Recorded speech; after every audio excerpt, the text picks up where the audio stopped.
As a kid, I used to love playing games. I'm not talking about video games, although I did enjoy those too. I'm referring to games you play with friends. Games such as tag, capture the flag, red light, green light.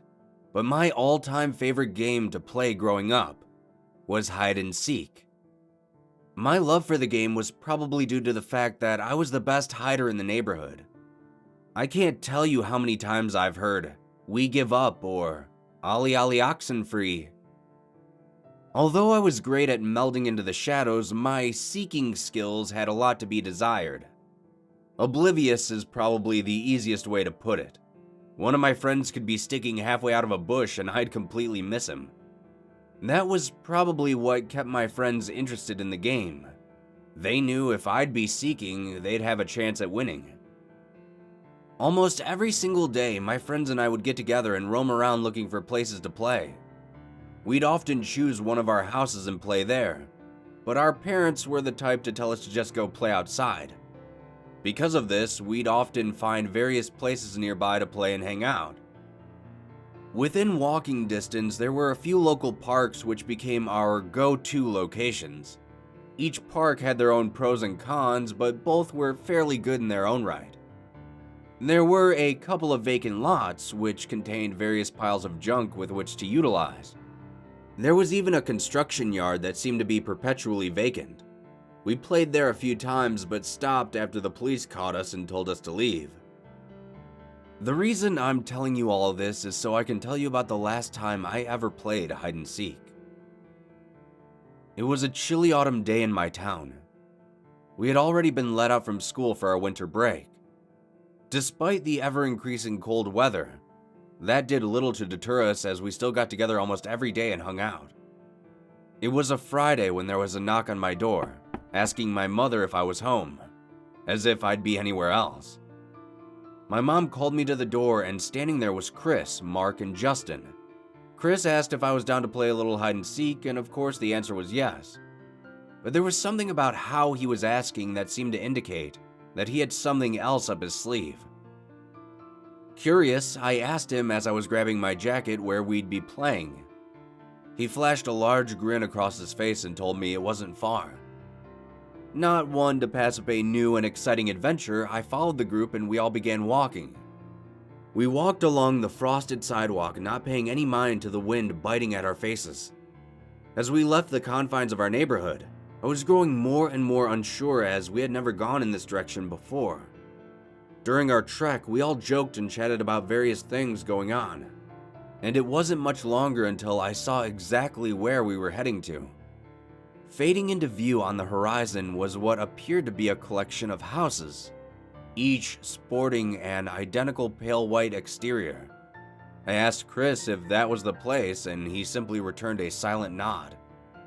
I gave him a confused glance as playing hide and seek in a stranger's house wasn't something I was interested in doing. I looked to the others for confirmation and they just continued on chatting, paying me little mind. Once we were within a few yards of the house, I saw a large sign fixed near the road. The sign read, "Timeless Model Homes. We bring the homes, you bring the family." Below the slogan was a date that read, "Coming soon this spring." As I eyed the advertisement, Mark gave me a playful shove and we all continued. Although the houses looked finished on the outside, Chris called me over to a window and I looked inside. The interiors were still just bare bones. Right away, I could already see various hiding spots lying in wait, ready to be used at a moment's notice. Chris walked over to the door and gave the knob a slight twist. Surprisingly, it had been left unlocked. I suppose there wasn't a whole lot to steal from a bare-bones shell of a house.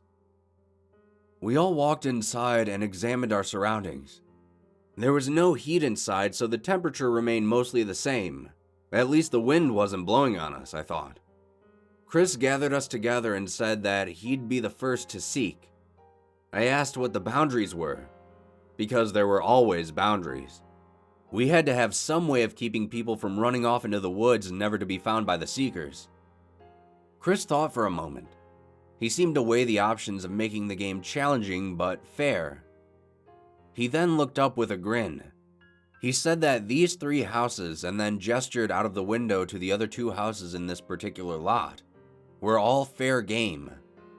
There were many more houses all around us, but 3 seemed reasonable, especially for such a small group of people. He said he would stand in the street and count to 100 before searching. The rest of us looked to one another and nodded. We followed Chris out into the street. He took a few more steps ahead of us before bringing his hands up to his eyes. Methodically, he spoke aloud, making sure to enunciate each number clearly. From the moment he started, the 3 of us remaining scattered. I turned to see Mark walk into the house directly behind us. Justin jogged over to the one adjacent to it. They both disappeared into the darkened front doors, leaving me to choose the 3rd house. Now, there was no rule that said I couldn't choose one of the previous houses, but figured why not make it a tad more challenging. I could already hear Chris entering the 20s. I quickly dashed over and opened the door. Stepping inside the house, I immediately noticed that this layout was different from the one we had entered before. I tried my best to get a grasp on the layout, but the low light inside the house, despite the multiple windows, made seeing difficult. I ran up the stairs and searched the vacant bedrooms for any decent spots. A couple of them had closets, but without doors would be easy spots to search. I ran back down the stairs and looked around. At the far end of the house was a door which seemed to be in what would be the kitchen. I walked over to it and pulled it open. Before me was a set of steps that descended down into a pitch black void. It was probably a basement or a cellar, I thought. I quickly walked down the steps, squinting as I tried to see the path in front of me. At the base of the steps, there was no light. I had no clue what was near me or how big this area was. I rounded the stairs and decided I'd just hide underneath them to be safe. As I slowly walked around, my legs bumped into various objects. I assumed they were extra construction supplies, wood and metal and the like. After a few moments, I found the wall behind the stairs. I could feel random materials all around me, so I tried my best to crouch in between the large piles. Then I waited. And waited. After a while, I was beginning to wonder if Chris was even looking for me. I was beginning to feel my leg cramp up and was about to get up and leave when I heard a noise. I quickly covered my mouth because I thought Chris had finally made his way over to me.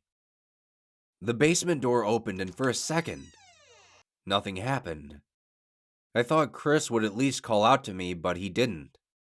Then I heard something start descending the steps. The footsteps were heavy, and the floorboards strained underneath the weight.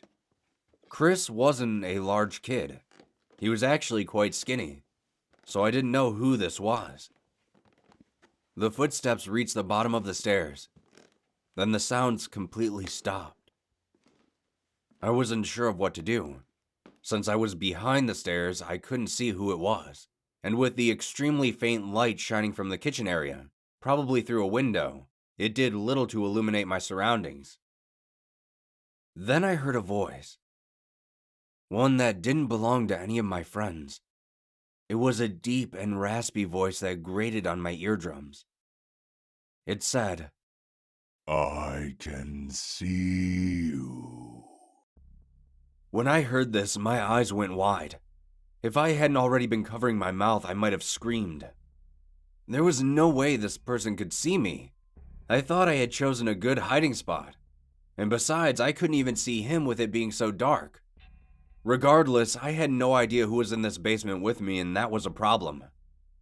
Then, out of nowhere, a hand grabbed onto my arm, covering my mouth. The grip was immense and nearly ripped my arm from my body. When this happened, I screamed and flailed with all my might. My kicking legs bumped into the piles of stuff around us, and after a few seconds, the piles gave way. After the clattering of wood and the clanging of metal subsided, I realized I had been freed from his grasp. I quickly dashed forward and rounded the stairs. As I was sprinting up them, I felt something grip my leg and I fell forward onto my face. I turned, and I saw the face of my attacker. What I once thought was a man wasn't. Its eyes were like tiny pinpoints of light staring at me. It had no nose on its face, which gave its shape a smooth appearance. Then its mouth opened, like splitting a watermelon horizontally in half. Its head opened up, revealing sharpened teeth that extended all the way down its throat. I screamed so loud that I nearly passed out. Its hand started to drag me back into the basement, and I frantically searched for anything to grab onto. I gripped the doorframe and pulled with all my might, swinging my free leg around wildly. With a lucky kick to its face, the grip on my leg loosened and I threw myself out of the basement, running out of that house at top speed. As I darted out into the front yard, I found my parents standing out there with my friends, as well as their parents too. They were also accompanied by 2 police officers. When my mom saw me, she shouted my name before running over and embracing me. I asked her what she was doing here, and she explained that Chris told them that we were all playing hide and seek here, but that they couldn't find me at all, even after calling my name repeatedly, for 3 hours. So they went home and told their parents. My mom contacted the police to come search for me, but by that point I couldn't stop my tears from streaming down my face. She asked me where I was, and I pointed to the house behind me. I told her I was hiding in the basement. My mother then returned a confused look at me. What she said next made no sense to me whatsoever. She said that the police had searched all of the houses, including the one I just came out of, and there was no basement in any of them. I don't know what happened that day. I don't know where that basement came from. And I definitely don't know what that thing was that attacked me. But ever since that day, I never went into another basement. And I never, ever played another game of hide and seek again.